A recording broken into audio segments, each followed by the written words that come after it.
14장 8절부터 11절까지입니다. 같이 읽읍시다. 빌립이 이르되 주여 아버지를 우리에게 보여주옵소서. 그리하면 족하겠나이다. 예수께서 이르시되 빌립아 내가 이렇게 오래 너희와 함께 있으되 내가 나를 알지 못하느냐? 나를 본 자는 아버지를 보았거늘 어찌하여 아버지를 보이라 하느냐? 내가 아버지 안에 거하고 아버지는 내 안에 계신 것을 네가 믿지 아니하느냐? 내가 너희에게 이런 말은 스스로 말한 것이 아니라 아버지께서 내 안에 계셔서 그의 일을 하시는 것이라.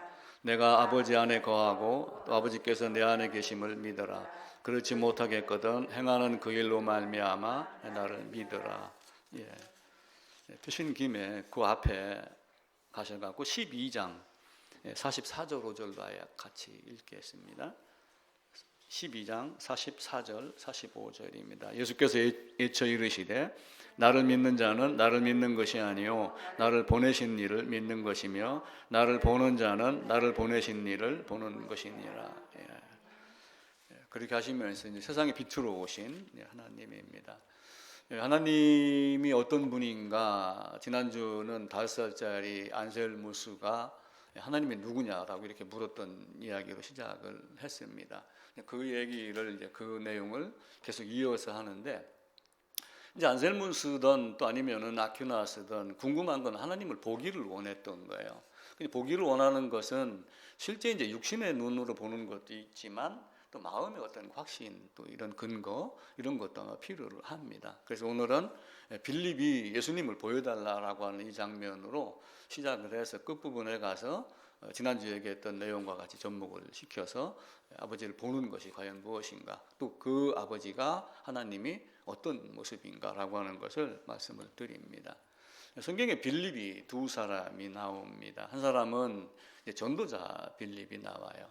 스데반이 이제 그 돌로 쳐 죽임을 당하기 그 이전에 이제 전도자 빌립이 등장을 하는데, 이제 복음 전하는 일보다 이제 그 가정을 돌보고 하는 구제의 일에 너무 많이 힘을 쓰니까 7 집사를 두자해갖고 스데반 두 번째 등장한 이름이 전도자 이제 빌립입니다. 그래서 사도행전 22장인가 1장에 가면 전도자 빌립이라고 말을 이제 하고 그러죠. 또 한 사람은 이제 오늘 얘기하는 사도 빌립입니다. 근데 전도자 빌립은 집사라고 하는 직분을 갖고 시작을 했지만 사실은 사도 못지않는 일을 한 거예요. 이디오피아 내시에게 이제 성경을 가르치고 세례를 베푼 자가 전도자 빌립이거든요.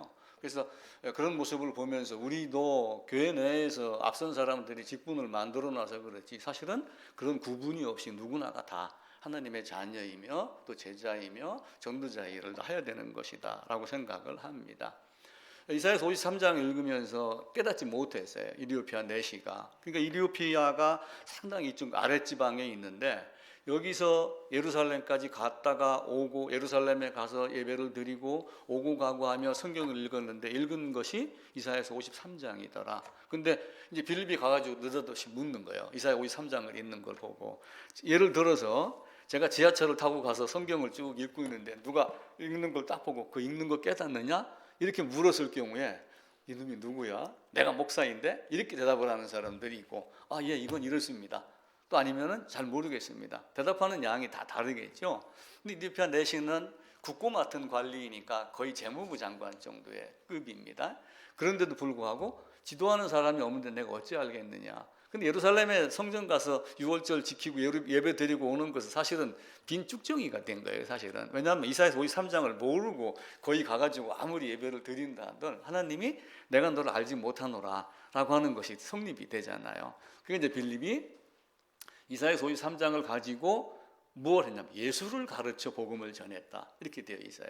그러니까 신약에서만 예수님이 등장하는 것이 아니라 실제 여자의 후손부터 창세전에 그리스도 안에서 이렇게 하며 처녀로 잉태하겠다. 그 잉태에서 태어난 아들이 하나님이다 라고 하며 예수님을 구약에서 다 얘기를 하는 거예요. 그래서 구약을 모르면은 신약에서 예수님을 알 수 있는 방법이 없어요. 그래서 우리는 구약에서 많은 사람들이 모세의 기적 뭐 이런 거에 지금 막 매여 있다가 신약에 와서 새롭게 등장하는 예수님 이렇게 해갖고 하고 그러니까 예수님이 뭘 우리를 어떻게 사랑했는지, 하나님 어떤 방법으로 사랑했는지 그걸 모르고 그냥 하나님은 사랑이시라라고 하는 것에 이제 매여 있는 사람들이 많습니다.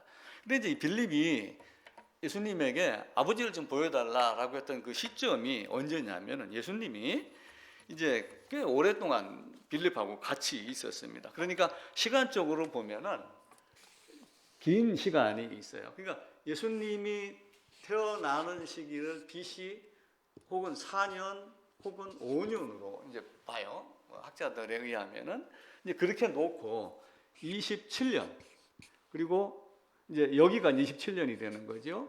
27년, 28년, 29년, 여기가 이제 30년인데 요때가 이제 4월, 6월째래요. 4월. 여기도 4월, 여기도 4월. 그러니까 이제 1년, 1년, 1년, 3년 사역을 하고 이제 돌아가신 거예요.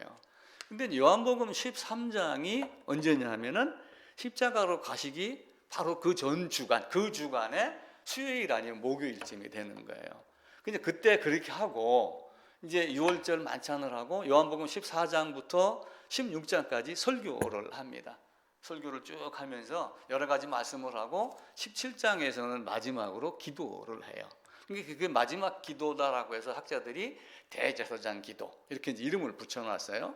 14장, 16장에서는 마지막 설교, 17장에서는 예수님의 마지막 기도, 대제사장의 기도. 그런데 이제 그 6월절 마치고 나서 14장에 설교하는 중에 이제 묻는 거예요. 아버지 나 좀 보여주세요. 그게 언제냐면은 사실은 빌립이 이제 요한복음에 가게 되면은 요한복음 1장에서 빌립을 부르는 장면이 나와요. 근데 요한복음에서 빌립을 부르기 장면이 요 4월 달 이전이에요. 바로 한 3월이나 아니면 뭐 3월 중순이나 이때쯤 되겠죠. 그러니까 야고보 요한이 세례자 요한이 제자로 있다가 예수님이 오는 걸 보고 보라 세상 죄를 지은 하나님 어린 양이로다 그러니까 두 사람이 세례자 요한을 떠나서 누구에게 가요? 예수님에게 가잖아요. 그리고 이제 안드레, 베드로, 야고보, 요한 같은 동네 사람 빌립인데 예수님이 갈릴리 호수로 나가다가 빌립을 만나가지고 너 나를 따르라 그래갖고 따랐단 말이에요. 그때부터 1년, 2년, 3년이란 말이에요. 그죠? 마지막 주간에 수요일 아니면 목요일 6월절 한 그 달에 3년 동안 따라다녔는데 예수님께 아버지 좀 보여주세요. 예수님이 나를 본 자는 아버지를 보았거든. 우리도 이제 3년 따라다녔습니다. 저하고도 3년 넘게 있었고 또 나름대로 어려서부터 교회 다니면서 지금까지 30년 혹은 40년 될 수도 있고 여러분은 이제 아버지를 보여달라라고 했던 빌립의 심정과 같이 아버지를 제대로 봤느냐 안 봤느냐 이건 우리가 고민을 해줘야지 돼요. 근데 예수님의 대답이 나를 본 자는 아버지를 보았고 그러면서 내가 누구인가를 이제 지난 주간 그 지난 주간 계속 이야기를 한 거예요. 그러면서 삼위일체 하나님에 대한 이야기를 이제 하기 시작을 했죠. 그때 이제 요한이 나는 물로 세례 주거니와 내 뒤에 오시는 이는 이제 성령으로 세례를 주겠다. 마태복음에서는 성령과 불과 성령으로 주겠다. 그러니까 이제 물이라고 하는 것은 어떤 의미냐면은 물은 어떤 의미예요? 세수는 뭘로 해요? 물로 하니까 씻음이라는 개념이에요. 뭘 씻느냐면은 죄를 씻는 거예요. 죄를 깨끗하게 없게 해주겠다. 근데 이제 그거를 우리가 물 뿌리는 행위를 가지고 세례 받았다, 하나님 나라 갈 수 있는 자녀가 됐다 이렇게 여기는 것은 사실은 문제가 있어요. 성경하고는 좀 다릅니다. 그러면 이제 또 하나는 뭘로 하냐면은 요한은 물로, 예수님은 불로 하겠다. 근데 불은 뭐냐면은 소멸시키는 같은 의미예요. 성령으로 하겠다. 둘 다 물과 성령으로 불과 성령이니까 이 물로 씻거나 불로 소멸하는 이 죄 사함의 개념이 모두 성령 하나님의 일이다. 이렇게 보시면은 됩니다. 근데 이제 이 예수님이 자기에게 나옵니다. 요한복음에 보면은. 근데 이제 마태복음이나 보게 되면은 예수님이 나와가지고 내가 세례 받을래 이렇게 이야기를 하니까 요한이 말립니다. 안 됩니다, 안 됩니다 이렇게 이야기를 하는데 요한복음에서는 요한복음 1장 한번 가봅시다. 예.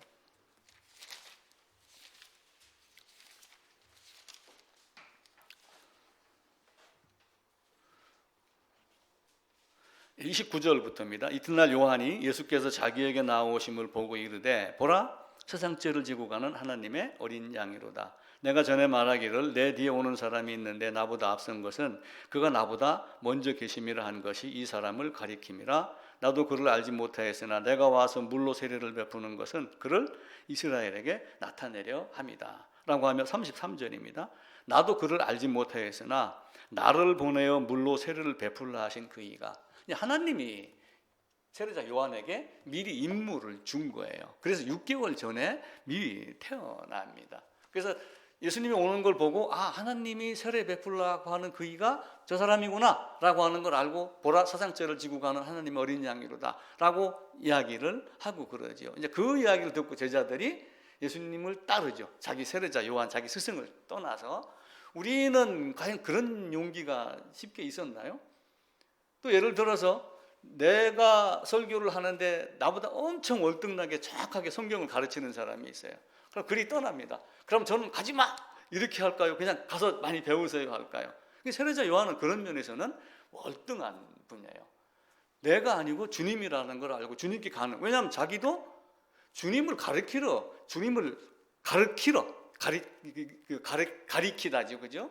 그렇게 온 거기 때문에 그거를 알고 자기 제자들이 자기를 떠나서 예수님께 가는 것을 막지 않았습니다. 그러면서 그가 나보다 먼저 계신 것은 이렇게 말씀을 해요.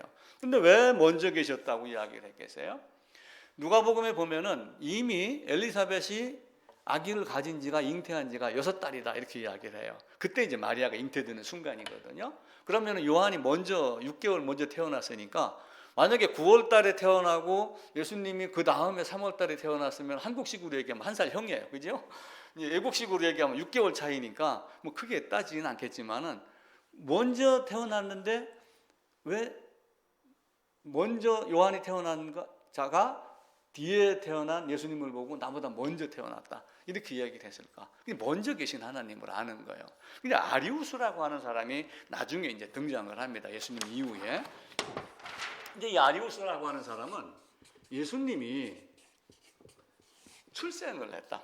우리보다 먼저 출생을 했다. 이제 이렇게 보는 거예요. 그러니까 그 사람의 말대로 예수님이 출생을 했다라고 하게 되면 출생해서 왔는데 나보다 먼저 왔다. 그러니까 이슬람 같은 경우는 어떻게 해요? 예수도 선지자고 마호메트도 선지자인데 진짜 마지막 선지자는 마호메트다. 이런 개념으로 예수를 그냥 단순하게 하나의 선지자로만 여기고 있거든요. 근데 예수님이 출생해갖고 왔는데 이 출생이 자기보다 늦었는데도 나보다 먼저 계심 이렇게 이야기를 하는 거예요. 그러니까 아리우스라고 하는 사람은 요한이 얘기하는 걸 사실은 깨닫지 못한 거예요. 그 먼저라는 개념이 언제예요? 이 안에 있는 삼위 하나님의 개념을 알고 있었던 거예요. 세례자 요한이. 그 안에서 하나님이 세상 안으로 들어오신. 자, 만유 위에 계신 하나님이라고 말씀을 드렸잖아요. 그 다음에 또 하나는 만유 안에 계시는 하나님이에요. 만유 위에 계셔서 모든 걸 만들고 다스리고 다 하는데 이 땅 안에서 나를 예정한 나를 하나님 앞으로 끌고 가게 복음을 알게 하고 하는 적극적 개입을 합니다. 어떤 때는 이 땅에 어려움도 주어서 하나님을 찾게 하기도 하고 여러 가지 방법으로 섭리로 다스리셔요. 근데 다스리기 위해서 만유 안으로 들어오는 방법이 뭐예요? 만유 안으로 들어오야 될 거 아니에요. 만유 위에 계신 분이. 들어오는 방법이 성육신이에요. 하나님은 묘한 방법으로 만유 위에 계시면서 만유 안으로 들어오도록 그렇게 계획을 하고 계신 거예요. 그건 이제 요한이 알고 저가 나보다 먼저 계신 분이다. 그러니까 아브라함에게도 뭐라고 그랬어요? 아브라함이 나기 전부터 내가 있었다. 나는 처음부터 너희에게 말하여 온 자다. 요한복음 8장에 그 말씀이 나옵니다. 그러니까 세례자 요한은 특이한 위치에 있어요. 세례자 요한은 마지막 선지자입니다. 세례자 요한은 마지막 제사장이에요. 요한 아버지가 누구예요? 사가랴? 사가랴의 직분이 뭐였죠? 제사장이에요. 제사장 승계되거든요. 그 마지막 제사장에게 나가는 거예요. 그 마지막 제사장에게 예수님이 나와가지고 내가 세례를 받아야 되겠다 라고 하는 의미를 보고 요한은 아버지가 그에게 세례 주라를 알고 있고 그가 나오는 걸 보고 이가 이런 분이다. 보라 세상죄를 지고 가는 하나님의 어린 양이로다. 마태는 말렸다라고 기록을 했지만 요한은 자기가 요한복음을 기록하면서 그분이 어떤 분인가를 알고 즉시 자기가 세례를 베풀었는데 이 세례를 하나님이 그에게 베풀라고 하셨다라고 하며 세례를 베풉니다. 자, 그러면은 왜 예수님이 요한에게 나갔을까요? 세례받기 위함이에요. 그럼 그 세례가 단순하게 머리에다 물 뿌리는 세례였을까요?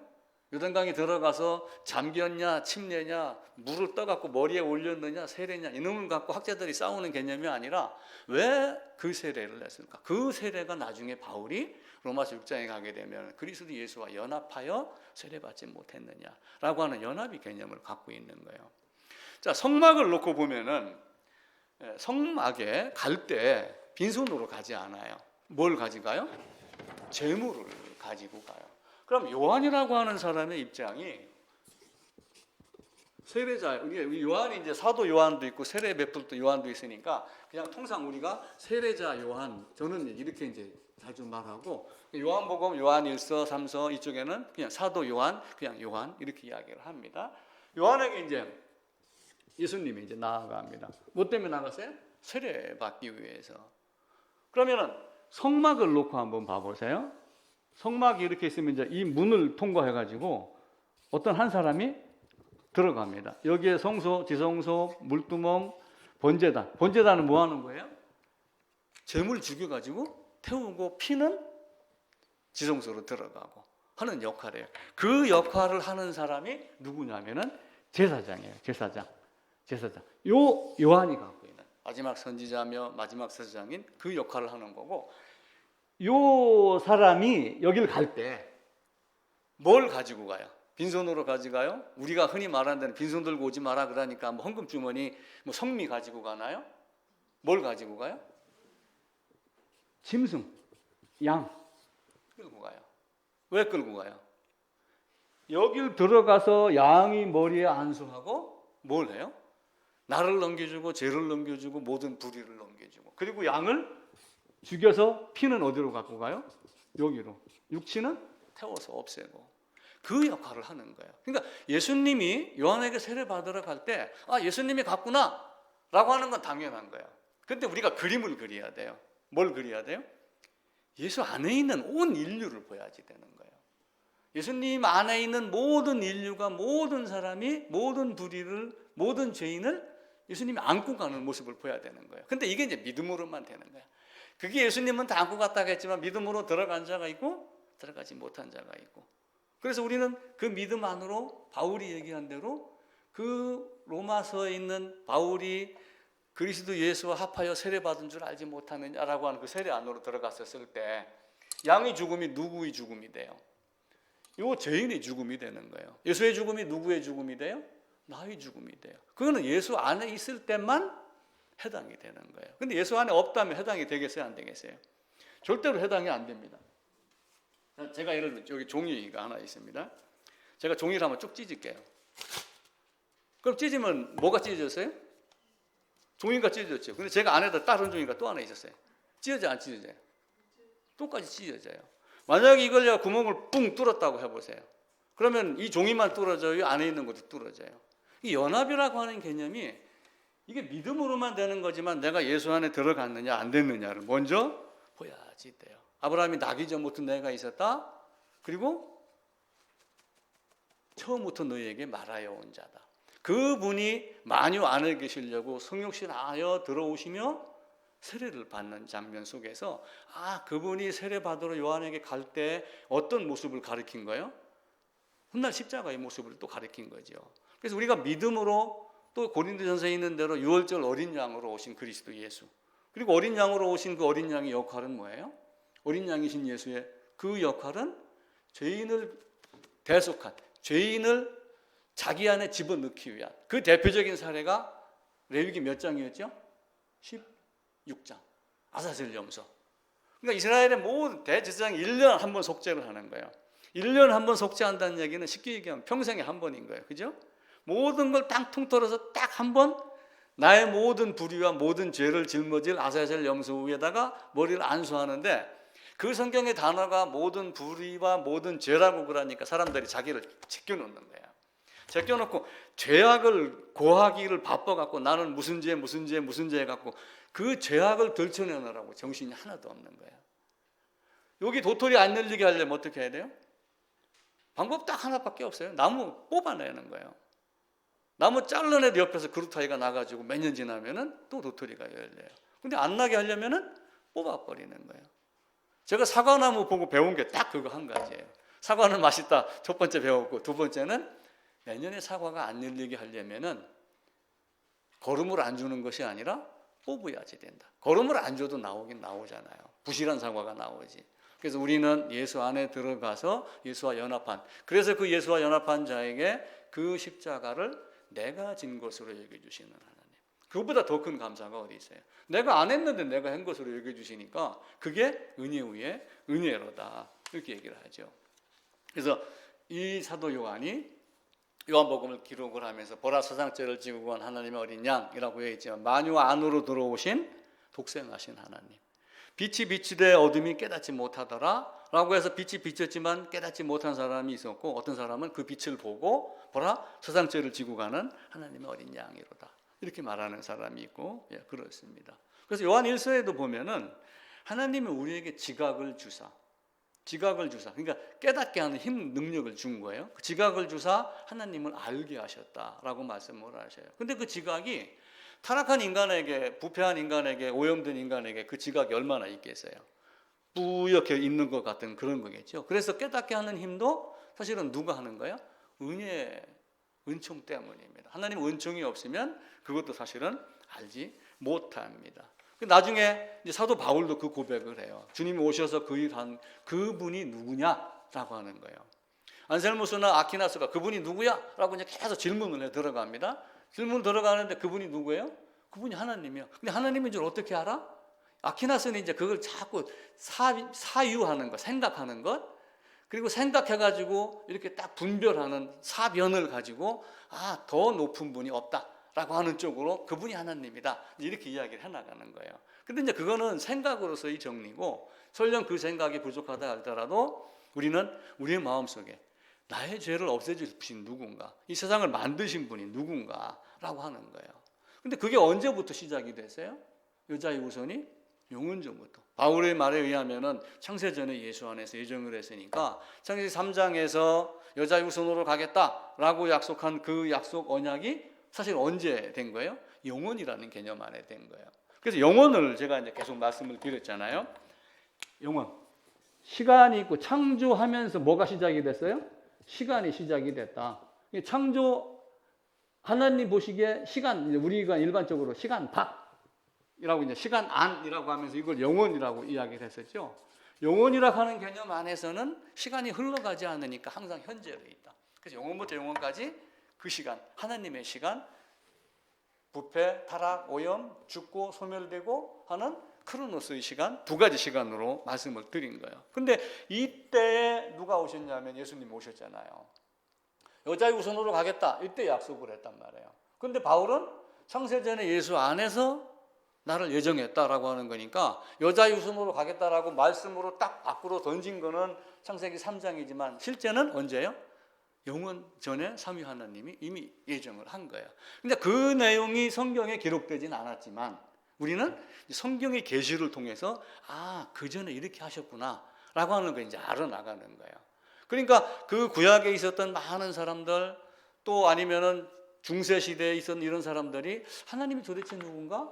성육신화에 오신 분이 누군가? 이걸 갖고 이제 연구를 하고 깨닫고 하다가 보니까 삼위일체라는 것이 성경에 단어는 없지만 이렇게 하며 계시가 되어 있구나 라고 하며 그 하나님이 세상을 만드신 분이다, 더 이상 높음이 없는 분이다 이렇게 이야기를 하죠. 그래서 여자의 후손으로 오겠다 해놓고 창세전에 그리스도 안에서 택했다, 에베소 1장에서 말씀을 하고, 그리고 여자의 후손으로 오겠다라고 하는 게 이사야 선지자를 통해서 다시 말씀을 하잖아요. 처녀 잉태하겠다. 근데 처녀 잉태가 마태복음 1장에 가면 또 다시 처녀 잉태하겠다 반복해서 나옵니다. 그러니까 마리아에게만 처녀 잉태하겠다라고 한 게 아니라 이미 이스라엘의 남유다가 멸망하기 바로 직전에 이스라엘이 페류나로 되면서 못된 짓 많이 하고 그렇게 할 때 봐라, 씨가 올 거다, 여자의 후손이 올 거다, 그가 너희를 새롭게 할 거다, 그가 바로 하느님이다, 왕이다라고 하며 여자의 후손에 대한 개념을 미리 말씀을 합니다. 그러니까 여자의 후손으로 오는 거는 영원 전 이 시간 안에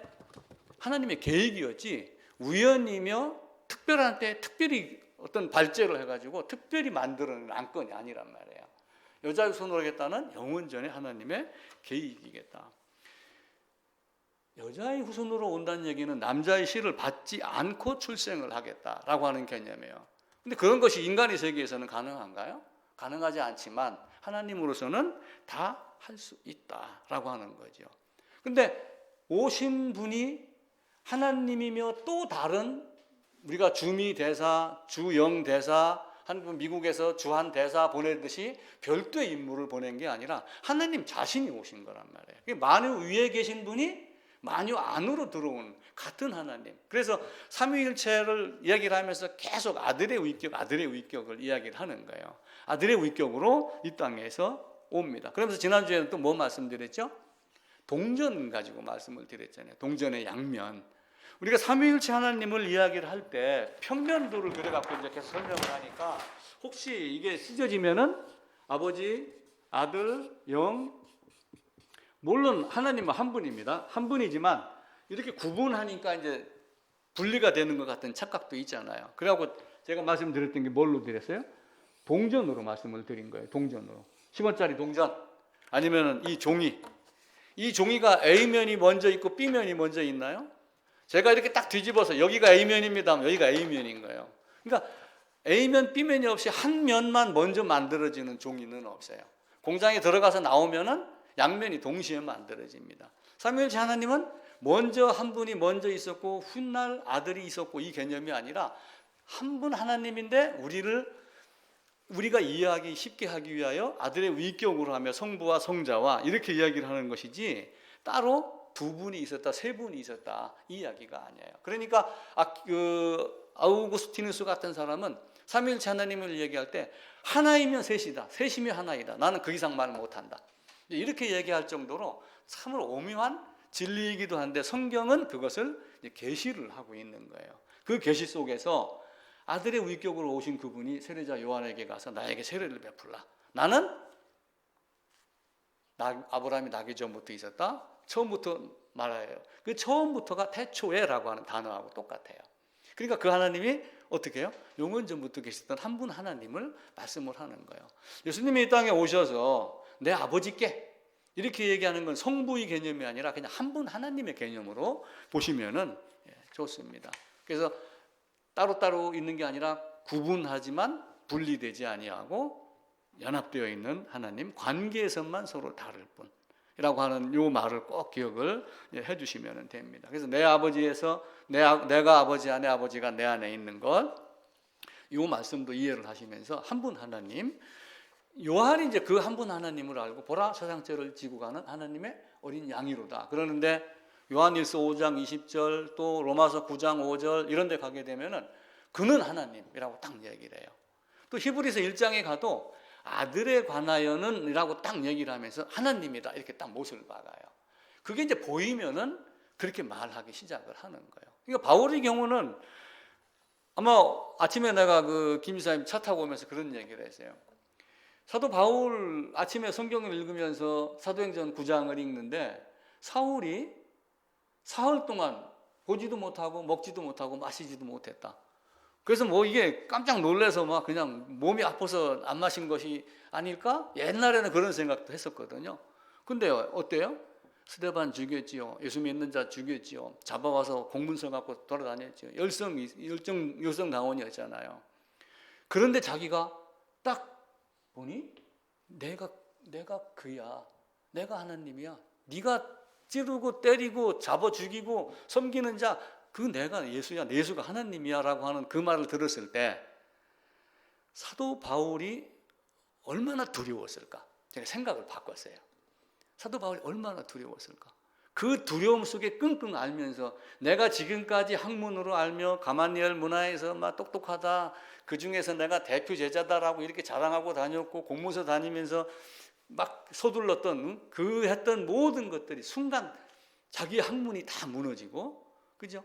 자기가 알고 있었던 이런 모든 것들이 다 깨지는 걸 보면서 그 앞에 아마 꼼짝도싹 못하고 그냥 벌벌 떨어서 누워있지 않았을까? 그래서 사흘 동안 보지도 못하고 먹지도 못하고 마시지도 못했던 그때 이제 아나니아가 가가지고 안수하며 죄 없이 암을 받아라 이렇게 얘기를 하며 죄에 대한 개념을 다시 이야기를 했겠죠. 그러면서 자기가 이전에 구약에서 알고 있었던 모든 상황을 다 돌아보고 나니까 이제는 어떻게 돼요? 창세전의 예수 안에서 예수와 연합하는 그 제사, 이런 히브리서 있는 내용이 사실은 구약에 있는 내용 전부하고 똑같아요. 성막 제사 드리는 이런 내용들, 그걸 설명을 하고 그러니까 기록을 하는 거예요. 그래서 히브리서를 누가 썼는지 잘 모른다, 작자 미상이다 이렇게 하고 그러지만 일반적으로는 사도 바울이 썼다 이렇게 이제 보고 있는 거예요. 하나님은 영인이 볼 수는 없습니다. 볼 수는 없는데 볼 수 있는 방법은 뭐예요? 그리스도 예수를 통하여 보는 거예요.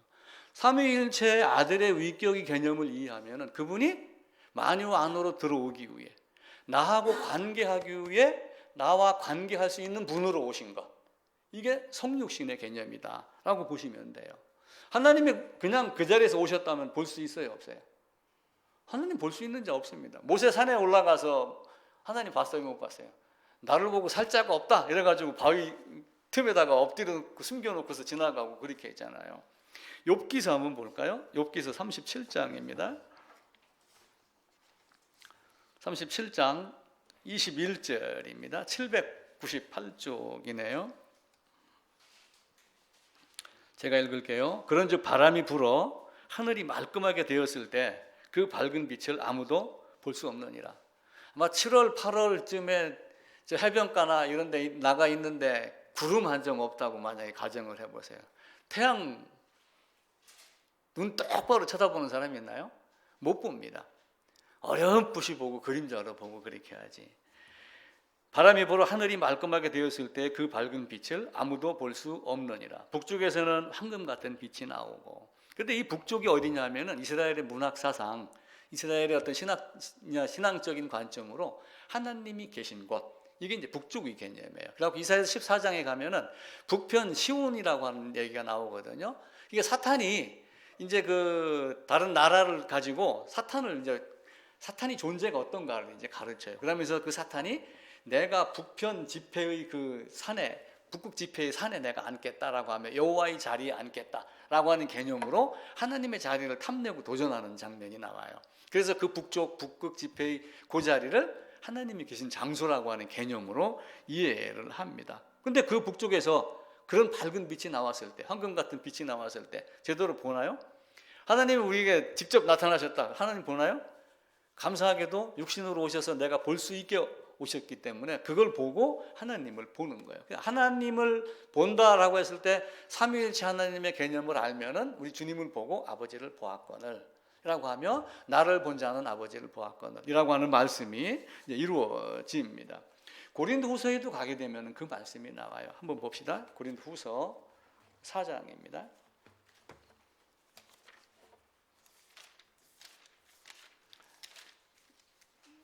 4장 6절입니다. 289쪽이네요. 4장 6절 289쪽 같이 읽읍시다. 어두운 데서 빛이라 말씀하셨던 그 하나님께서 예수 그리스도의 얼굴에 있는 하나님의 영광을 아는 빛을 우리 마음에 비추셨느니라. 요한일서 5장 20절에는 하나님이 아들이 이르러 우리에게 지각을 주사 하나님을 알게 하셨다 이렇게 말씀을 하셔요. 그러니까 부패하고 타락하고 오염된 우리의 이 성질을 갖고는 사실은 하나님을 제대로 볼 수가 없는 거예요. 그러니까 바울도 다메섹에서 나중에는 어떻게 해요? 눈에서 비늘 같은 것이 벗겨졌다 이렇게 이야기를 하죠. 그게 뭐 안질이다 뭐 백내장이다 이런 개념이 아니라 볼 수 없었던 그분을 보는 눈이 이제 열린 거예요. 그전에는 뭔가 답답하게 가렸던 게 있었는데 그 삼위 하나님을 이해하고 그렇게 하다가 보니까 아, 그분이 하나님이구나 라고 하는 걸 알고 로마서 이후에 바울의 서신 중에서 계속해서 예수는 하나님, 예수는 그리스도 그 이야기를 해요. 그리스도는 누구예요? 요한일복음 1장에 보면 그리스도는 메시아라고 나오죠. 메시아는 번역하면은 그리스도다. 그럼 메시아는 뭐예요? 인류를 구원할 때 하나님의 메시아라고 이야기를 하는 거예요. 우리가 할렐루야 그 찬양할 때도 메시아에 대한 개념이 나오잖아요. 이 빌립이 이렇게 한 것처럼 하나님을 보려고 하는 자들이 많이 있었어요. 저도 이제 그런 게 어떤 때는 하나님 나 좀 직접 한번 보여주세요. 근데 그럼 뭐라고 그래요? 바로 옆에 왼쪽 뇌에서 그럼 오른쪽 뇌에서 아니 주님이 오셨잖아요. 뭘 자꾸 보려고 그래. 근데 도마도 3년을 따라다녔잖아요. 예수님이 십자가에 못 박혀서 내려오셨습니다. 살아나셨습니다. 손에 못자국이죠. 발 못자국이죠. 근데 이게 주님인지 아닌지 헷갈린 거예요. 일란성 쌍둥이인지 어떤 모양은 생김새는 똑같은 것 같은데 진짜 주님이야? 아니면 여기다가 까만 먹칠을 해가지고 피 묻혀서 구멍같이 보이게 한 거야? 요즘 자동차 보면 총탄 자국 같은 거 딱 붙여놓은 스티커 있더라고요. 난 진짜 구멍이 뚫린 줄 알았어요. 처음에 가서 만져봤어요. 이렇게. 그랬더니 안 들어가더라고요. 도마는 그걸 보고 넣었을까요? 안 넣었을까요? 성경이 기록이 안 됐으니까 우리가 물으면 안 됩니다.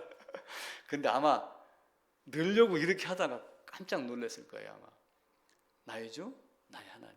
그래서 예수 그리스도를 도마도 하나님이라고 고백을 해요. 그러면서 이제 그들이 이제 점점 하나님을 더 깊이 알아가며 하나님에 대해서 목숨을 버리기까지 순교하며 복음을 전하는 자들로 바뀌기 시작을 합니다.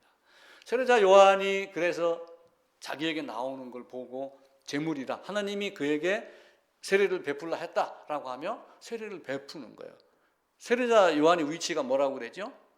마지막 선지자 그리고 마지막 제사장입니다. 예수님의 삼중직이라고 하는 것이 있어요. 그리스도의 삼중직. 예수님은 왕으로 오셨어요. 그리고 예수님은 이 땅에 있는 많은 사람들에게 훈계도 하고 지적도 하고 그러면서 성전 청결도 하고 선지자적 역할을 하러 오신 거예요. 또 한편으로는 제사장으로 오셨어요. 제사장이 뭐예요? 죄를 짊어지고 가는 어린 양의 자격으로 이 땅에 오신 거예요. 그래서 마지막 세례자 요한도 마지막 선지자이며 마지막 제사장의 모습으로 오는 거예요. 아까 말씀드렸던 제물이 등장을 합니다. 예수님이 제물입니다. 그럼 예수님 안에, 예수님 주위에 예수님이 누구를 끌고 갈 것 같아요? 안 보이지만 이제 보여야지 됩니다. 그 예수님 안에 예수님을 자석같이 해갖고 수많은 사람들이 따라갖고 지금 누구에게 가는 거예요? 세례자 요한에게 가는 거예요. 세례자 요한에게 가서 세례자 요한이 모든 사람의 모든 불의와 모든 죄를 다 누구에게 넘겨주는 거예요? 레위기 16장하고 연결을 시켜서 보셔야지 돼요. 그러면은 모든 죄와 모든 불의가 모든 죄인이 다 누구에게 넘어가요? 예수님에게 가요. 그럼 예수님은 어디로 가요? 십자가로 가죠. 십자가에 못이 딱 박혔습니다. 그러면 그게 누구의 못자국이에요? 당연히 예수님이죠. 근데 그 안에 누가 있었어요? 내가 있었으면은 예수님의 못자국이 누구의 못자국이 돼요? 나의 못자국이 되는 거예요. 그렇게 여겨주시는 거예요. 하나님은 내가 직접 하지 않았지만 그렇게 한 것으로 여겨주시니까 은혜 위에 은혜로라 라고 하는 거예요. 다시 이걸 씻습니다. 그러면 사람이 보기에는 겉에만 찢어졌는데 따지고 보면 요 안에 수많은 사람들이 있네. 이거 종이 한 장이지만 이거를 200억, 300억, 1000억 명이라고 만약에 생각을 해보세요. 영화나 무슨 이런 데 나오는 그 마술 것 마냥 쫙 휘두르면은 막 1억 명이 순간 딱 잘려진다. 예수님 십자가는 그런 능력이 있습니다. 그래서 이 빌립이 예수님과 함께 있으면서도 보지 못했던 그것을 우리는 믿음으로 삼위일체 하나님을 알아가며 그분이 하나님이고 내가 그 안에 있었다라고 하는 것을 깨닫는 거예요. 그래서 예배당에 나와도 왜 나오는가를 우리가 철저하게 생각을 하고 나오셔야지 돼요. 이사야 선지자가 참 안타까운 말을 하나 했어요. 백성이 듣기에. 왜냐하면 예수님이 왜 성전 청결을 했을까요? 성전에서 많은 사람들이 성전으로 가서 바른 짓을 했으면 성전을 상을 뒤엎었겠어요? 안 엎었겠어요? 상을 안 엎죠. 그래 잘한다 충성된 종아 이렇게 이야기를 했겠죠. 근데 못된 짓을 한 거예요. 입으로는 하나님 예배라고 하면서 다 뭐 한 거예요? 제사장들이 거기 있으면서 동전 바꿔갖고 수익 얻고 양 바꿔치기 해가면서 양 이거 병 들었으니까 집에 가서 새 양 갖고 와 그러면은 백리 갔다 올 수 있어요? 부산까지 다시 갔다 올 수 있어요? 서울로? 안 되니까 양값을 비싸게 받고 사고 팔고 하는 거예요. 폭리치하는 사람들. 말씀을 혼잡하게 하는 거하고 똑같은 짓을 하는 거예요. 그러니까 예수님이 그 상을 뒤엎은 거예요. 그러니까 우리도 마찬가지로 예수님이 이 땅에 오셔서 하셨던 그 모습대로 나를 뒤엎었을 때 거부하지 아니하고 바울은 거부하지 아니하고 뒤엎었을 때 그냥 엎어진 거예요. 엎어지면서 하나님 내가 뭘 잘못했습니까? 그러면서 3일 동안 기도를 했잖아요. 저가 기도하는 중이라 아나니아에게 이야기를 해요. 사도행전 9장에 가면은 4월 동안 먹고 마시지도 못했고 보지도 못했지만 아나니아를 보내면서 저가 기도하는 중이다. 그게 뭘 기도했겠어요? 눈 뜨게 해주세요 기도했겠어요? 저는 그렇게 생각하지 않아요. 내가 지금까지 무슨 짓을 한 거야? 내가 가말리알 문화에서 그 수제자라고 하면서 많은 거 배우고 예수 믿는 자 죽이려고 따라다니고 이렇게 했는데 내가 도대체 무슨 짓을 한 거야? 내가 하나님이라고 하는 하나님을 부르고 하나님에 대한 이야기를 하면서도 진짜 내 앞에 온 하나님을 몰라보고 얼마나 안타까웠겠어요. 가말리엘이 등장을 하는데 가말리엘이 언제 등장을 하냐면은 이제 예수님이 다시 그려볼까요? 예수님이 AD 30년 이제 4월 달에 6월절에 이제 돌아가셨어요. 그리고 그 지난 2주 전인가 그 얘기를 했었죠. 34년, 35년 요때쯤에 사도 바울이 어딜 가냐면은 다메섹에 가던 중이었어요. 요때가 이제 사도행전 9장입니다. 사도행전 9장. 근데 사도행전 6장인가 5장에 누가 등장을 하냐면 가말리엘이 등장을 해요. 가말리엘이 누구냐면은 사도 바울의 스승이에요. 스승이 등장을 하면서 거기에서 이제 다툼이 일어나는데 그 가말리엘이 무슨 얘기를 하냐면은 제자들을 다른 사람들이 가두고 때리고 이렇게 하려고 그러는데 가말리엘이 딱 나서서 이야기를 해요. 너희는 공회 앞에 이제 제자들을 세웠거든요.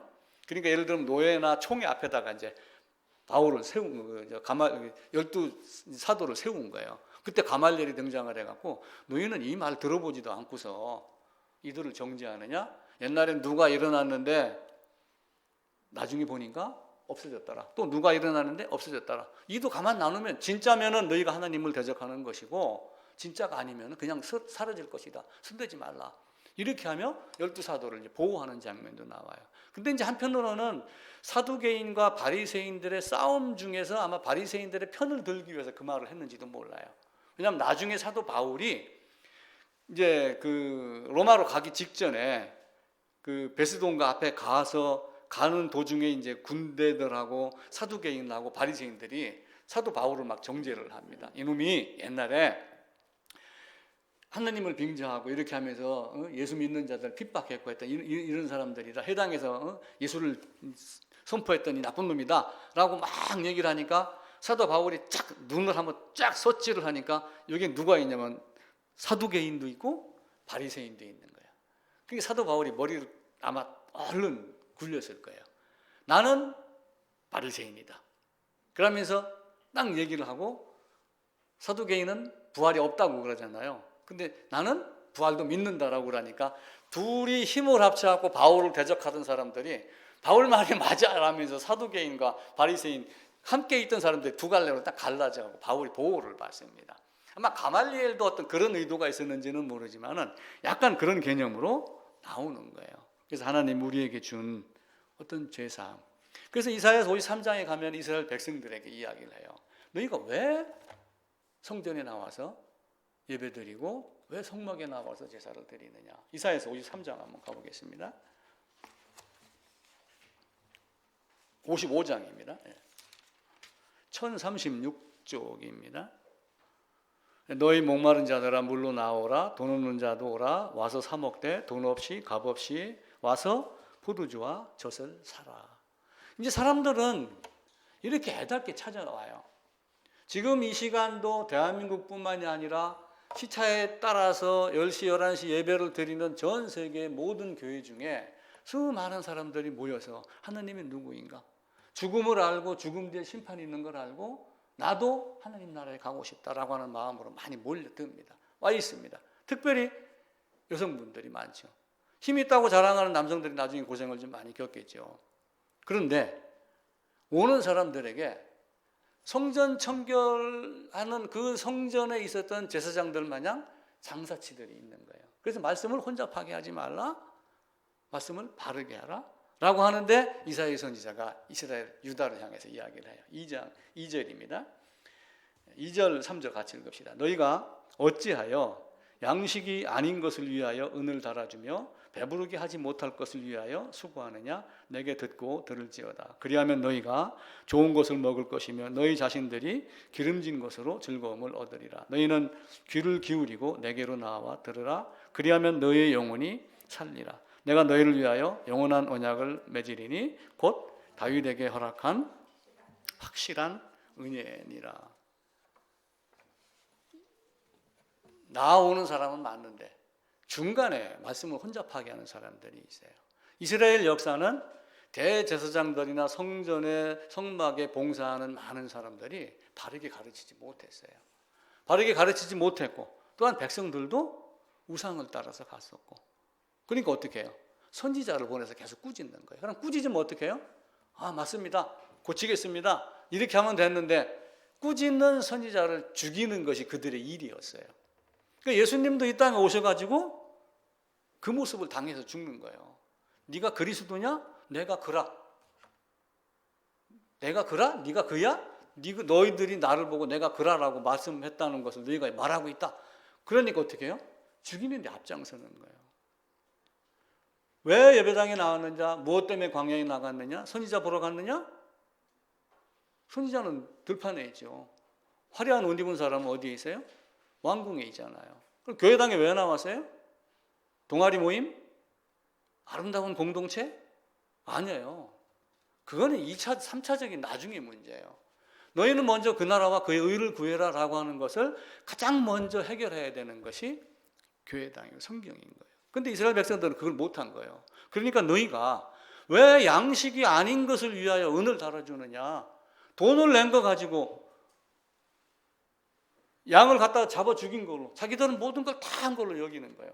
속 사람은 하나도 드러내지 아니하고 겉모습만 가지면서 엉뚱한 짓거리들을 한 거예요. 그러니까 왜 양식이 아닌 것을 위하여 은을 달아주느냐? 언젠가 제가 신대원 가기 전에 그 지리산 어느 골짜기에 어느 목사님이 성경 통독한다고 해서 제가 직장 다니다가 이제 일주일 휴가를 내고 한번 간 적이 있었죠. 거기에 이제 그때 그분이 그 얘기를 하더라고요. 전국 각지에서 이제 많은 사람들이 와요. 왔는데 이제 못 듣던 성경 얘기를 듣는 거야. 그러니까 사람들이 너무 좋아하는 거예요. 그러면서 당신도 지금까지 어떻게 종교 생활해서 어떻게 신앙 생활해서 그러면서 이 55장을 읽는 거예요. 왜 양식이 아닌 것을 위해서 은을 달아줬느냐? 당신 헌신하고 봉사하고 충성하고 뭐 붕어빵 전도하고 뭐하고 한 거 다 뭐했냐? 그거 하고 난 그 이후에 진짜는 뭘 줬느냐? 많은 사람들이 후회하고 돌아갔어요. 근데 그 순간이야. 돌아가면은 또 어떻게 돼요? 이전 모습으로 돌아가는 거예요. 이 벗어나기가 굉장히 힘든 거예요. 그러니까 예수님을 따르기 이전에 세례자 요한을 따랐던 야고보와 요한 두 사람은 용감한 사람들이에요. 아니다 싶으니까 어떻게 해요? 진짜를 향하여서 딱 등을 돌리고 가고, 세례자 요한도 가지마, 나하고 함께 있어, 이게 아니라 좋은 곳이 있습니다. 왜냐하면 자기도 그걸 보고 가는 거니까. 우리의 신앙이 그렇게 돼요. 하나님을 본 사람이 없으되 독생하신 하나님이 나타나셨다라고 하면 독생하신 하나님 예수 그리스도 세상에 빛으로 오셨습니다. 그러나 빛이 어둠의 빛이 돼 깨닫지 못하더라. 근데 그는 보이지 아니하는 하나님의 형상이다. 그러면서 한 분 하나님을 이야기를 해요. 그 한 분 하나님이 사람의 모양으로, 죄 있는 육신의 모양으로 온 겁니다. 어떤 분이요? 아들의 위격으로 있는 분이에요. 그래서 삼위일체 하나님을 우리가 계속 이야기를 하는 거예요. 나를 본 자는 아버지를 보았다. 그러니까 아버지와 아들의 관계만 가지고 이야기를 하는 거지 두 존재가 아니라고 하는 거예요. 그래서 그 존재에 대한 개념을 지난주 얘기를 드린 거예요. 존재가 누구냐? 존재하는 물건, 존재하는 내가 있지만 스스로 존재하시는 분, 스스로 나는 스스로 있느니라라고 하는 한 분 하나님이 있다. 그 한 분 하나님이 사람으로 오신 거예요. 단순하게 아들의 위격이라는 개념으로. 그러니까 창조는 성부만 한 게 아니라 성자도 창조를 했고 성령 하나님도 창조를 같이 해요. 만유 안에 들어와서 하나님이 섭리로 다스리는 것도 성부만 다스리는 게 아니라 성부도 다스리고 성자도 다스리고 성령 하나님도 다스리는 거예요. 제가 금요일 신문을 제가 안 드렸어요.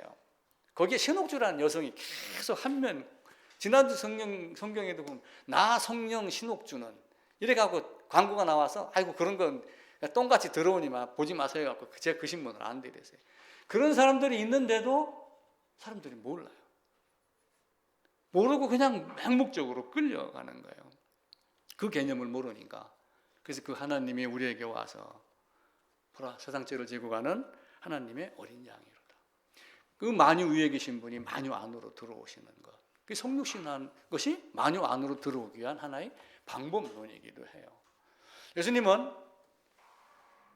하늘이 나의 보좌요, 땅은 나의 발등상이다. 근데 예전 개역 성경에는 발등상 이렇게 돼 있고 개정에는 발판이라고 이렇게 이야기를 해요. 발판. 이게 발판은 뭐예요? 발바닥이란 말이에요. 그러니까 땅은 나의 발판인데 땅에 있는 나는 사실은 그 발 밑에 깔려 있는 지렁이만도 못한 존재가 되는 거예요. 그러니까 너 지렁이 같으냐고 봐. 이렇게 되는 거죠. 근데 그 하나님이 와가지고 뭘 얘기를 해요? 시공을 초월하신 하나님. 그러니까 하늘에도 계시고 땅에도 계시고. 근데 하나님 우리에게 말씀하셔요. 전도서 5장에 가면은 나는 하늘에 있고 너는 땅에 있다. 근데 이사야서 66장에 가면은 하늘은 나의 보좌요, 땅은 나의 발판이다. 그 땅에 있는 나는 발판 밑에 깔려 있는 지렁이와 같은 존재. 그 흙 속에 있는 세균 하나 표나요? 표나지 않잖아요. 그런 존재밖에 안 되는 거예요. 근데 하나님은 하늘이 보좌고 땅이 발판이니 모든 곳에 다 계신다 라고 하죠. 무소부재라고 말씀을 드렸잖아요. 근데 그 말도 다른 말로 바꿀 수가 있어요. 하나님은 어디에나 계시지 않는다. 저는 그 글을 보고 깜짝 놀랐어요. 하나님 어디에나 계신다고 했는데 왜 계시지 않는다? 라고 했을까? 라고 했는데 세상에 있는 모든 장소, 모든 시간, 모든 사람들이 하나님 안에 있다라고 거꾸로 바꿔서 생각을 한 거예요. 패러다임을 바꾼 거예요. 그러니까 하나님이 어디에 계신다? 어느 장소에 계신다? 어느 시간에도 계신다? 영원부터 영원까지는 한 분이다. 이렇게 말을 해도 되지만 한편으로는 세상에 있는 모든 것이 다 누구에게서 나왔어요? 하나님에게서 나왔으니까 세상에 있는 모든 것이 다 하나님 안에 있다. 그래서 어디든지 다 계신다. 이런 관점으로 보는 거예요. 그러니까 먼저 계신 자, 빌립보서에 먼저 계신 자, 골로새서 먼저 계신 자 얘기가 나오잖아요. 그게 먼저 계신 자가 먼저 태어난 자라고 하는 게 아니라 세상이 있기 이전에 삼위 하나님, 한 분 하나님이 세상이 존재하기 이전에 먼저 존재를 하셨기 때문에 먼저 계신 자. 골로새서 한번 봅시다. 골로새서. 고린도, 에베소, 빌립보, 고수, 골로새. 324쪽입니다. 그가 우리를 흑암의 권세에서 건져내서 사랑의 아들의 나라로 아들 안에서 우리가 속량 곧 제사함을 얻었다. 15절부터입니다. 그는 보이지 아니하는 하나님의 형상이시요 모든 피조물보다 먼저 나신 이시니. 이제 요 15절만 보면 모든 피조물보다 먼저 나시니 그러니까 출생의 개념으로 자꾸 접근을 한단 말이에요. 그런데 17절에 보면은 그가 만물보다 먼저 계시고 라고 하며 만물이 다 그로 말미암아 그를 위하여 창조되었고 라고 하며 16절에 다시 말씀을 하셔요. 그래서 이 먼저 계시고가 하는 것이 세상 모든 것을 만들기 이전에 스스로 계신 자, 스스로 존재하는 자, 스스로 있는 자 한 분 하나님을 말씀을 하는 거예요. 그분 중에서 위격의 관계 안에 있는 아들의 위격으로 오신 것을 먼저 나신 자라고 이야기를 하니까 그걸 이해를 못하니까 출생한 자야? 출생한 자 같으면 우리가 예배드릴 필요가 없죠. 예수를 향하여. 하나님이니까 예배를 드리는 거죠. 이제 그 개념을 우리가 이제 먼저 보고 모든 건 앞에 존재하시는 하나님, 예수 그리스도라고 보시면 됩니다. 그래서 성부, 성자, 성령 모든 분이 다 창조에 관여하셨고 또 세상을 섭리하는 것도 성부, 성자, 성령, 하나님 모두가 다 관리하셨고. 자, 그럼 기도는 누구에게 할까요? 기도는 우리는 누구 이름으로 기도합니다 그래요? 예수님, 성령 하나님 이름으로 기도합니다. 안 돼요, 돼요? 돼요. 성부 하나님 이름으로 됩니다. 왜 그래요? 단지 한 분 하나님이기 때문에 관계 없습니다. 단지 그리스도께서 그가 중보자로 오셨다라고 성경에서 기록을 하기 때문에 예수님의 이름으로 기도합니다. 너희는 이렇게 기도하라. 가르쳤기 때문에 예수님의 이름으로 기도합니다. 그러는 거지. 실제는 성부 하나님 이름으로 기도합니다 해도 사실은 전혀 문제가 되지 않아요. 성령 하나님 이름으로 전혀 문제가 되지 않아요. 하나님은 사람보다 크십니다. 그 크신 분이 요한에게 와서 세례 받으면서 요한에게 넘어간 모든 사람이 다 어디로 들어갔어요? 예수님에게 들어갔고 그 예수님이 나중에 십자가로 가시면서 3년 동안 예수님은 그걸 가르친 거예요. 그런데 빌립은 아버지를 좀 보여주세요. 아버지가 되게 궁금했던 거예요. 눈으로 보는. 영 안이 열려야지 되는데 영 안이 안 열리니까 눈으로 보는 것만 계속 생각을 하는 거예요. 그래서 이제 그 아우구스티누스, 안셀무스, 아퀴나스 막 이런 사람들이, 앞선 사람들이 이런 것 때문에 굉장히 고민을 많이 하는 거예요. 이거는 이전에는 예수라는 개념은 몰랐지만 구약 시대에, 물론 유대인들은 여자의 후손을 기다렸죠. 근데 그가 이제 신약에서 얘기하는 예수인 줄은 꿈에도 생각 안 했잖아요. 근데 이들이 신이라는 개념은 다 알고 있어요. 그러니까 소크라테스, 플라톤, 아리스토텔레스 이 사람들도 다 신에 대한 개념을 갖고 있는 거예요. 그 신이 뭐냐? 결국은 아리스토텔레스나 이런 사람들이 이 세상에서 가장 선한 것이 신이다, 이렇게 정의를 내리는 거예요. 왜 가장 선한 것이 신이냐? 신이냐? 모든 사람들은 목적이 있다. 도토리 나무는 목적이 있어요. 뭐가 있어요? 도토리를 얻는 것. 근데 전국에서 가장 좋은 도토리를 얻는 것이 최고의 목적이에요. 내가 사과 농사를 짓는다고 해보세요. 그럼 사과를 어떻게 수확하길 바래요? 1등급 받기를 원하죠. 최고 좋은 사과를 얻기를 원하는 거예요. 그 좋은 것 원하는 가장 좋은 선이 하나님, 신이다. 이제 그들은 계속해서 신의 존재를 알고 우상, 그러면서 신화 이게 막 등장을 하잖아요. 하나님을 모르지만 신이라는 존재를 어렴풋이 알으니까 신이 도대체 누구야? 이걸 계속해서 캐 갖고 나가는 거예요. 그러다가 보니까 최고의 존재다. 그거보다 더 이상 위대한 존재가 없다. 더 이상 위대한 존재가 없다. 그러면서 그것이 신이다. 어떤 것보다 더 큰 것이 없다고 생각하는 그 어떤 것. 그 말이 참 말 장난이에요, 그죠? 내가 생각할 수 있는 그 어떤 것보다 가장 큰 것, 가장 좋은 것, 가장 높은 것, 이게 신이다. 이렇게밖에 생각을 안 하는 거예요. 왜 그래요? 눈으로 하나님을 보지 못하니까 물건과 물건의 관계를 놓고 하나님을 파악하기 시작을 하는 거예요. 그러다가 결국은 뭐가 나와요? 이 인간 전부 인간들을 둘러보니 내나 도찐개찐인데 나 말고 하나님을 보니 하나님은 나와 다르다. 나는 악하고 하나님은 선하다. 선한 것이 있지만 그 선한 것이 어디에서 나왔느냐? 선하신 하나님이 만들었기 때문에 아름답다, 선하다. 이런 결론으로 하나님에 대한 것을 증명해 나가기 시작을 하는 거예요. 그러니까 이병주 씨 같은 경우는 이제 헷갈리니까 죽기 한 달 전에 묻는 거예요. 하나님이 진짜 있어? 하나님이 살아있다면 진짜 심판이 있어? 교회가 이렇게 많은데 왜 이 땅에는 범죄가 이렇게 많아? 24가지 질문을 던진 거예요. 여러분 그 질문서 한번 인터넷 검색, 제가 지난주 프린트물 나눠드렸죠. 그거 한번 봐보세요. 아니 왜 그래? 도대체 왜 이래? 나훈아가 노래 불렀잖아요. 소크라테스. 도대체 세상이 왜 이래? 이렇게 하면서 그걸 보면서 그때 당시에도 많은 사람들이 궁금한 걸 갖고 있는 거예요.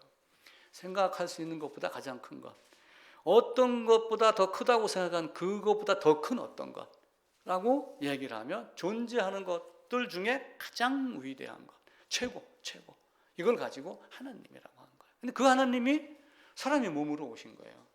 오셔가지고 내가 그야라고 하는 그 단어 풀이가 출애굽기 3장 14절에 있는 스스로 있는 자라고 하는 히브리어를 헬라어로 바꾼 거예요. 내가 그다. 똑같은 거예요. 그냥 알아야지 되는데 사람들은 목수의 아들이 그 말을 학문적으로 인용해다 쓰는 거다, 아마 이렇게 생각을 했을지도 모르죠. 근데 내가 그야. 제자들도 3년을 따라다니면서 몰랐어요. 무덤이 빈 걸 알고도 미처 생각하지 않았어요. 베드로뿐만이 아니라 요한도 마찬가지로 다 근심하며 집으로 돌아갔어요. 엠마오로 가는 두 제자도 예루살렘을 떠나서 내려가는 중이었어요. 그러다가 주님 만나고 난 다음에 어떻게 해요? 다시 예루살렘으로 올라오고, 그러면서 그 예루살렘 올라온 제자들이 나중에는 어떻게 해요? 예수님이 이제 갈릴리로 가겠다. 그래서 갈릴리 가서 이제 기다리는 거예요. 근데 그 갈릴리에서 베드로 참 못된 짓 많이 했잖아요. 부인하고 또 부인하고 저주하며 맹세하며 부인하고. 근데 네가 나를 사랑해? 이렇게 묻는 거예요. 김사님, 예수님이 묻습니다. 가희야, 너 나를 사랑하냐? 예. 그런데 진짜? 또 물어봐요. 진짜? 얼마만큼 사랑해? 계속 반복해서 묻는다고 한번 해보세요. 나는 누가 나한테 만약에 그렇게 묻는다고 그러면 나중에는 대답을 못할 것 같아. 베드로도 막 끝에 가서는 3번만 물었기에 다행이지 계속 물었다면 아마 대답을 못하지 않았을까? 그래서 나중에는 어떻게 해요? 주님께서 아시잖아요. 이렇게만 하고 넘어가는 거예요. 나를 사랑하느냐? 주님이 묻습니다. 그걸 이제 오늘 저녁에 가셔가지고 자기에게 질문해 보세요. 3번 묻고 3번 답하고 이렇게. 그래서 이제 옛날 사람들이 그 요한에게 세례 받으러 갔던 그분이 과연 누구인가? 어떻게 해서 그분이 세상의 모든 죄를 용서할 수 있는가? 그분이 어떤 분인가? 라고 하는 것. 그래서 원인을 거슬러 올라가다 보니까 더 이상의 원인이 없는 것, 더 이상의 높음이 없는 것. 제1원인. 궁극. 이제 이란 단어로 써 먹는 거예요. 제1의 원인, 궁극 원인. 모든 것을 움직이게 하는 힘이 있어요. 운동하게 하는 힘이 있고 변화하게 하는 힘이 있어요. 근데 자신은 변하지 않으면서 세상을 움직이는 힘이 있다. 그래서 원동자다.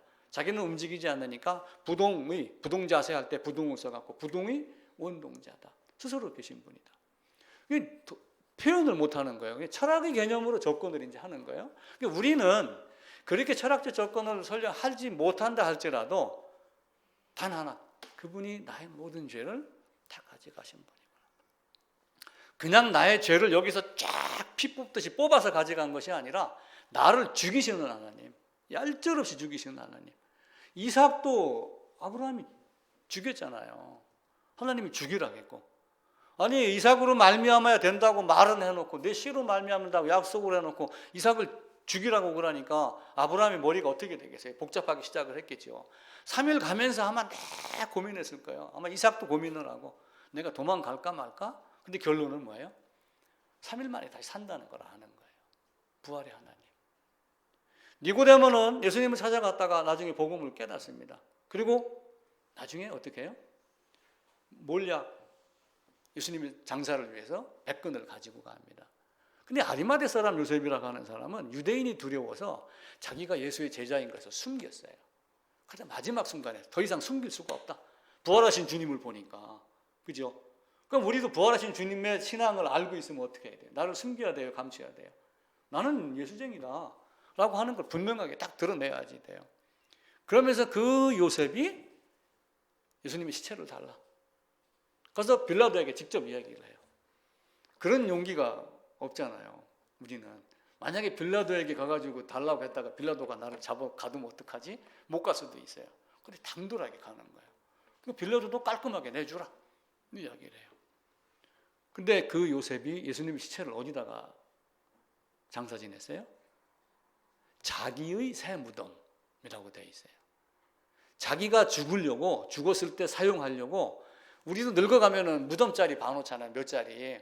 여기가 이거 내 자리다 이렇게 해놓고 거기다 표해놓고 그 가묘 세워놓고 이런 사람들도 있어요. 다른 사람이 묘 못 쓰게. 자식들은 자기 밑자리 둘러보고 그럽니다. 어쩌면 나도 마지막에 가까워지면은 그렇게 할지 몰라요. 아들 데리고 가서 여기다 묻자. 뭐 이렇게 할지, 양지 바르고 좋네 이렇게 할지 모르겠어요. 자기가 묻히려고 파놓았던 돌, 구덩이, 자기의 새 무덤에다가 누구를 집어넣었어요? 예수님을 집어넣었어요. 왜 그랬을까요? 사흘 뒤에 무덤이 빈다는 걸 아는 거예요. 그게 대단한 신앙이죠.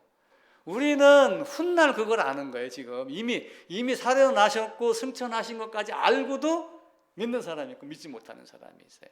근데 맞았어, 승천했어는 알아도 죄사함을 모르는 사람이 또 엄청나게 많아요. 근데 문제는 죄사함입니다. 그래서 궁극의 진리, 부동의 원동자, 제1원일, 그리고 딱 한 분, 일자, 놈자자, 사람자자를 써갖고 하나라고 하는 것. 그래서 나와 아버지는 하나이니라 라고 할 때 그 하나를 영어 단어로 one이라는 단어를 써요. 아버지와 나는 하나이니라. 내가 아버지 안에, 아버지가 내 안에, 아버지가 내 안에 계셔서 그의 일을 하신 것을 너희가 알지 못하느냐? 라고 하며 하나님 안에. 바울도 고린도후서 5장에서 하나님께서 그리스도 안에 계시사 이렇게 하며 참 왜 이렇게 헷갈리게 해놨는지 모르겠어요. 아마 특별한 목적이 있어서 아마 그렇게 하셨을 거예요. 우리는 이제 그런 걸 보고 아까 왜 사람들이 예수님을 보고 하나님을 모를까? 라고 하는 것을 그 안셀무스라고 하는 사람이 이렇게 이야기를 했어요. 자기가 얻었기 때문에 하나님을 보지 못한 것이다. 빛이 있으라. 시편 한번 봅시다. 시편 36편입니다. 예, 36편 9절입니다. 828쪽입니다. 같이 읽읍시다. 진실로 생명의 원천이 주께 있사오니 주의 빛 안에서 우리가 빛을 보리이다. 주님의 빛이 있어야지, 주님의 빛이 비춰줘야지 그 빛을 우리가 볼 수 있어요. 그래서 고린도후서 4장 6절도 꼭 찾아보셔요. 대개 가셔가지고. 그래서 하나님을 아는 그 주님의 얼굴에 있는 하나님의 아는 빛을 우리 마음에 비추셨다, 주셨다. 요한일서 5장 20도 그 지각을 주사 우리에게 하나님을 알게 하셨다. 이렇게 표현을 해요. 그러니까 주의 빛 안에서 빛을 본다. 빛이 있으라 하심에 빛이 있었는데 그 빛이 왔는데도 그 빛을 통해서 주님을 바라보지 못하는 자들이 이 땅에 많이 있다. 그런데 우리는 그런 자가 되면은 안 된다. 시편 10장의 4절에 보면 악인은 교만한 얼굴로 하나님이 없다. 시편 14절에도 그러고 14편도 그렇고 그리고 53편도 그러고 어리석은 자는 하나님이 없다 한다. 이렇게 이야기를 해요. 근데 우리는 이제 어리석은 자가 아니죠. 만약에 하나님이 계시지 않는다면 나의 부모도 없었을 것이고 그리고 나도 없었을 것이다. 그래서 내가 있는 것만으로도 하나님의 존재를 창조주 피조물 바울이 히브리서에서 얘기했던 대로 집마다 지은 이가 있으니 만물을 지으신 이는 하나님이다. 사람이 있으니 그 사람은 아버지 엄마가 지은 것이 아니고 몸에서 빠져나왔지만 그 아버지 또 아버지를 결국 지으신 분은 하나님 한 분이다 라고 하는 것을 우리는 알고 하나님이 계시지 않는다면 만물도 없고 사람도 없고 아무것도 없다. 그래서 궁극의 진리, 더 위대한 것이 없는 위대함, 가장 높은 것, 최고, 더 이상의 원인이 없는 것, 자기는 움직이지 않으면서 세상 모든 것을 움직이게 하는 부동의 원동자, 그가 신이다. 이제 그들의 말을 빌려서 우리가 이제 하나님의 존재를 그렇게 이제 알아나가기 시작을 하는 것입니다. 우리가 이제 그걸 보고 우리 삶이 달라져야지 돼요. 제가 손흥민 축구 선수 이야기로 정리를 하려고 그럽니다. 이분 이야기가 신문 기사에 나왔어요. 내가 한번 같이 이야기를 했으면 좋겠다. 책 제목이 이렇게 책이 한 권 나왔다는데 그 신문 기사에는 이렇게 나왔어요. 나의 축구는 온전히 아버지의 작품이다. 나왔어요. 작품. 그러니까 작품이 있고 제품이 있어요. 이해되죠? 제품은 뭐 하는 거예요? 삼양라면에서 라면 계속 찍어내는 건 제품이에요. 그럼 지연이하고 지영이는 제품이에요, 작품이에요? 작품이에요. 걸작품이에요. 제품하고 작품의 차이가 이렇게 나는 거예요. 근데 나는 아버지가 만드는 작품이다. 그러면서 얘가 초등학교 때인가 5학년 때인가 축구를 하고 싶었대요. 근데 원래 이 아버지도 축구 선수였어요. 저쪽 서산인가 어디 있다가 춘천으로 이사를 와갖고 춘천고등학교 명지대 이렇게 하고 프로 선수로 뛰다가 2년 만에 부상당해서 이제 멈췄다 합니다. 근데 이제 이 사람이 자기 고백을 한 거예요. 나는 프로 선수로 뛰었지만 선수 한두 명도 제대로 이렇게 패스해가면서 제끼고 공을 몰고 갈 능력이 없었다. 이리저리 뛰다가 어쩌다 걸린 공 갖고 뻥 차니까 골을 넣었다. 이제 이런 식이겠죠. 그래서 은퇴하고 나서 나는 기술을 가르치기로 했다. 근데 아들이 초등학교 5학년 때인가 축구를 하겠다. 형하고 둘이 왜 축구하려고 그래? 저희 돼서 축구 좀 하겠습니다. 이렇게 이야기를 이제 한 거예요. 근데 나중에 이제 훈련하다가 힘들으면은 아버지가 딱 그러는데 네가 먼저 하기로 했잖아. 하기 싫으면 가. 손흥민이 늘 그랬답니다. 그때 내가 먼저 하겠다 한 거고 아버지가 하시는 말씀이 네가 먼저 한다고 했으니까 물을 수 없는 것. 그것 때문에 자기도 이를 악물고 했다라고 하는 거예요. 여러분 이 민들레 교회 내가 끌고 왔어요. 여러분이 찾아왔어요. 그렇게 열심히 하셔야지 돼. 제가 그 새신자 등록 신청서에도 이런 거니까 따르려면 오시고 따르지 않으려면 오지 마세요. 이런 문맥으로 제가 그 등록 신청서도 만들어 놨어요. 손흥민 선수가 이제 그런 마음을 갖고 이제 한 거예요. 근데 아버지가 우리 아들은 이제 목표를 둔 거예요. 목표. 쭉 가는데 25살을 기준으로 해서 최고 선수로 만들겠다. 딱 목표를 만드는 거예요. 그러니까 예를 들면 초등학교 5학년, 중학교, 고등학교 쭉 이제 나가잖아요. 그러니까 초등학교 때 뭘 했냐면은 우리는 전부 골을 넣어야지 신문에 나오고 텔레비에 나오고 이런단 말이에요. 근데 그걸 안 시켰어요. 오른발 제비인데 대다수가 오른발 제비잖아요. 양발 쓰는 훈련을 시킨 거예요. 왼발 오른발, 왼발 오른발. 양말 신을 때도 바지를 입을 때도 뭘 할 때도 하여튼 왼쪽부터 먼저 하게 시킨 거예요. 이걸 몇 년 동안 시킨 거예요. 그래갖고 왼손 오른손이 구분이 없었을 때 그때부터 뭘 했냐면은 공 차는 연습을 시켰어요. 꾸준히 시킨 거예요. 자기 아들이 골 넣고 세레머니 해가면서 야 당신 아들이 골 넣었다면서 이 소리 들으면 얼마나 좋아요. 근데 그걸 안 한 거예요. 계속해서 왼발 오른발 왼발 이것만 시킨 거예요. 그리고 고등학교 때 들어가서 고등학교 한 2, 3학년 때 18살쯤 됐을 때 공 차는 연습을 시켰어요. 그때부터. 그러니까 양발을 쓰면서 계속 공을 몰고 다니게 했겠죠. 손흥민 존이라고 하는 게 있어요. 손흥민 존. 그게 어딘가는 잘 모르겠는데 예를 들어 갖고 골대가 이제 이렇게 있잖아요. 그럼 손흥민이가 이쪽에서 왼발로 차는 게 기가 막히게 들어간답니다. 근데 만약에 공을 찼어요. 그럼 공이 이렇게 날아오다가 갑자기 이쪽으로 딱 들어가는 거예요. 그러니까 골키퍼가 아무도 못 막는데요.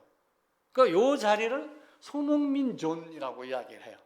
근데 아버지가 하루에 1000개를 공을 차게 한 거예요. 왼발로 500개, 오른발로 500개. 그리고 그러면서 예를 들어 포인트를 뭐 5개면 5개로 딱 정해놓고 계속 공을 찬 거예요. 제일 잘 들어가는 지점, 제일 사람들이 맞기 어려운 지점 두 군데를 딱 선택을 한 거예요. 나중에 그게 손흥민 존이 된 거예요. 그러니까 어디서든 공을 차면 그 자리로 딱 들어가는 거예요. 그러니까 아무도 못 막는 거예요. 그렇게 해서 25세가 됐을 때 최고 기량을 발휘하게 했다. 나는 단계별로 했다. 저도 이 이야기를 들으면서 나도 내 자랑 좀 해야 되겠다. 그 생각이 들어가는 거예요. 저도 여러분들에게 뭐 우리 교회 뭐 풍성하게 하자 뭐 하고 이런 거 한 번도 없어요. 그냥 했던 얘기 또 하고 했던 얘기 또 하더라도 복음 얘기만 예수 얘기만 계속 한 거예요. 근데 여러분들이 나중에는 승리해야지 돼요. 손흥민이가 넘어지지 않는 거예요. 근데 여기다 뭘 또 하나 가르쳤냐면은 이건 기술이에요. 기술. 공 차서 여기 들어가는 거 기술. 또 하나는 책을 보게 한 거예요. 책. 무슨 책일까요? 인문학 책이에요. 인문학. 제가 혁진이도 책을 가끔 주고 그랬는데 인문학 책을 자기가 봐야지 돼요. 저는 이제 직장에서 인문학 강의를 했었으니까 이 책 저 책을 참 많이 봤어요. 근데 손흥민이 아버지도 그 책을 자기가 1년에 100권을 본대요. 3일에 한 권씩 보는 거야. 100권을 보면서 딱 밑줄을 쳐요. 밑줄. 저도 책 보면은 제가 준 책 앞에 1권 앞에도 보면은 한 10장은 제가 밑줄 쳐놓은 게 굉장히 많아요. 밑줄 쳐놓고 필요하면 딱 접고 그래갖고 그 중에 30권을 손흥민에게 주는 거예요. 읽어봐라. 축구는 혼자 하는 게 아니고 여럿이 하는 거다. 인성이 안 되면 안 된다. 그런 인성이 안 되면 사람이 사람다워야지 사람이지 사람이 사람답지 못하면 사람이 아니다. 그래서 인성과 기술 두 가지를 다 가르친 거예요. 그러니까 우리도 그런 정도로 제품이 아닌 작품이 돼야지 돼요. 자식은 양육을 하지 사육을 합니까? 사육은 누구에게 하는 거예요? 다 개에게 하는 거예요. 그래서 하는 말이 있어요. 개는 개다워야 되고 사람은 사람다워야지 된다. 그럼 사람인데 사람답지 못하면 개만도 못한 놈, 짐승 같은 못한 놈, 금수 같은 놈. 예전에 욕을 할 때 그렇게 욕을 한 거예요. 그러니까 이 손흥민이는 나름대로 기술교육, 인성교육 이거를 자기를 드러내지 않냐고 25살 초등학교 때부터 근 몇 년이에요. 10몇 년을 골 넣어가지고 폼 잡는 거 이거 다 없애버리고 그 훈련, 양발 쓰는 거 그리고 공 차갖고 어느 지점으로 넣는 거, 골 넣는 거 그것 가지고 지금 이렇게 된 거예요. 그러니까 우리의 삶도 마찬가지로 원칙 중심이에요. 히브리서에 보게 되면은 너희가 하나님의 말씀에 초보를 버리고 어디로 가느냐 그 얘기가 있어요. 그 초보. 그 초보가 태초에라고 하는 그 말인데 영어로 얘기하면 원칙이라는 프린스플이라고 하는 단어를 써요. 원칙 중심이에요. 공장에서든 어디서든 모든 게 그렇게 돼줘야지 됩니다. 하나님 우리에게 주셨던 어떤 그런 것들 또 여러분 나름대로 어떤 달란트가 있을 거예요. 그 달란트를 잘 활용을 하셔서 어디에 가서든 여러분 삶이 지금보다 월등히 나아지고 승리하는 삶이 되어야지 됩니다.